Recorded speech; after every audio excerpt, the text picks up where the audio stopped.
नमस्कार, चॅनल मध्ये आपले स्वागत आहे। वास्तुशास्त्रानुसार घराचा मुख्य दरवाजा पश्चिम दिशेला असणे वाईट नसते, परंतु त्यासाठी काही विशिष्ट नियम पाळणे आवश्यक असते।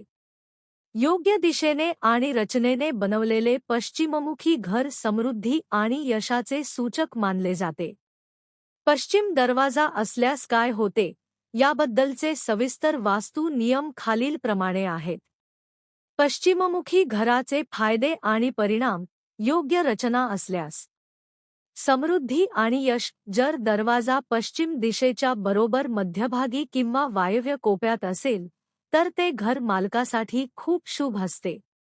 व्यापाऱ्यांसाठी चांगले। व्यावसायिक, राजकारणी आणि लोकांशी संबंधित काम करणाऱ्यांसाठी ही दिशा आर्थिक प्रगती आणणारी मानली जाते। नकारात्मक ऊर्जा रोखणे। योग्य वास्तू टिप्स पाळल्यास हे घर दुर्दैव आणि अडथळे दूर ठेवते। पश्चिममुखी घरासाठी महत्त्वाचे वास्तू नियम। दरवाजाची जागा। दरवाजा पश्चिम दिशेच्या मध्यभागी किंवा वायव्य कोपऱ्याच्या दिशेने असणे उत्तम मानले जाते। रचना। पश्चिम दिशेला असलेल्या घरांमध्ये घराची पश्चिम बाजू पूर्व बाजूपेक्षा उंच असावी।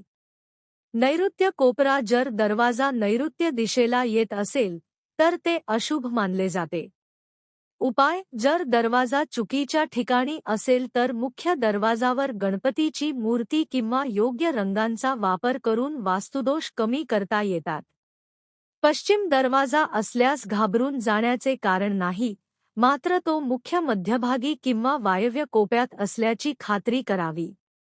योग्य वास्तू नियोजनासह पश्चिममुखी घरातही सुखसमृद्धी राहू शकते।